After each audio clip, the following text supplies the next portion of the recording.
अतीक अहमद को के 2 शूटरों को हत्या हुआ, उसके लड़कों का भी हत्या होनी चाहिए, काउंटर होनी चाहिए। अतीक अहमद को अभी पहले ही जेल से निकाल करके उसका काउंटर कर देना चाहिए। जब से प्रयागराज में दिन दहाड़े बमबाजी की घटना हुई है, उसके बाद से यूपी में एक मांग बहुत तेज हो गई है। अतीक अहमद को गुजरात से यूपी लाओ।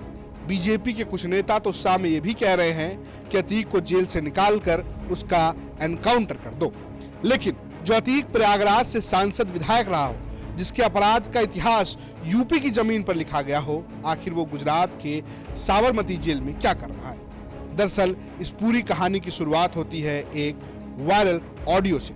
आइए तो कुछ ऐसा कर आगे आइए, कुछ वोट सही, ऐसा ना हो कि आपका एक पैर एक हाथ टूट जाए, समझे भाई? यकीन लेट जाओगे आराम से 3 महीने के लिए अस्पताल में, समझे, तो हमारा काम रुक जाएगा। भाई हम सोमवार को पैसा इकट्ठा करके आएंगे कि आपका मूड सही हो जाए, और दूसरी जो भरोसा टूटा है आपका। नहीं, आप तो करिए कि जितना मतलब जितना अवॉइड हो सके हमारे सामने आप ना पड़िए, बात समझिए। आपको मैं बहुत गंभीरता से कह रहा हूँ। हेलो, आप अवॉइड करिए कि आप हमारे सामने ना पड़िए। आप भाई आप बड़े हैं, आप हमको मार लीजिए कोई हमें। और दूसरी बात ये है कि आप मार भी दीजिए, हमको कोई दिक्कत नहीं है।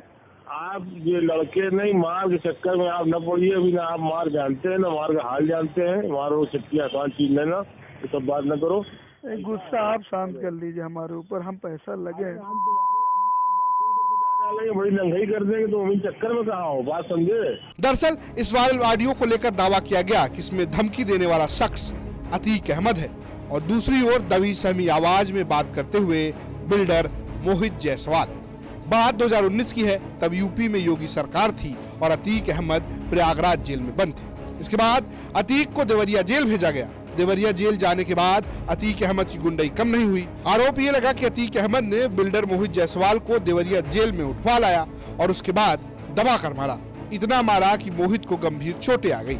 इसके बाद मामला यूपी सरकार के हाथ से निकलकर सुप्रीम कोर्ट पहुंच गया, जहां अतीक के जेल के अंदर चल रही बादशाहत पर सुनवाई शुरू हुई। वहीं देवरिया जेल से अतीक अहमद को बरेली जेल भेजा गया। देखिए तब जेल से उतरते वक्त अतीक का रुतबा कैसा हुआ करता था। आप पे जो आरोप लगे, आपने एक व्यापारी को रंगदारी और तो मार FIR गलत है, फेक FIR है, FIR में कोई वो नहीं है। अच्छा, और जांच होगी सब साफ हो जाएगा। लेकिन आप है कि कहीं किसी की साजिश है क्या? आपको ये वो व्यापारी, उनसे तमाम ऑफिसर जुड़े हुए हैं। लेकिन नैनी जेल के बिना अतीक अहमद का काम चल नहीं रहा था। ऐसे में बरेली जेल पहुंचने के बाद अतीक ने खुद की जान को खतरा बताया और किसी भी वक्त हत्या किए जाने की आशंका व्यक्त की। इस पर उनकी पत्नी ने उन्हें जेल यानी कि वापस नैनी जेल शिफ्ट करने की मांग की। अतीक की मांग ली गई और अतीक को वापस नैनी जेल भेज दिया गया। नैनी पहुंचने के बाद एक बार फिर तस्वीरें वायरल हुई और कहा गया कि जेल में अतीक के आने के बाद जमकर दारू पार्टी हुई। इसके बाद सुप्रीम कोर्ट ने अतीक अहमद को गुजरात भेजने का आदेश दिया। बाकायदा नैनी जेल से बड़े लाव लश्कर के साथ अतीक को वाराणसी लाया गया, जहां हवाई जहाज में बिठाकर 3 जून 2019 को अतीक को गुजरात के साबरमती जेल भेज दिया गया। और अब अतीक का परिवार उन्हें यूपी लाने से रोकने के लिए पूरी कोशिश कर रहा है। ब्यूरो रिपोर्ट, यूपी तक।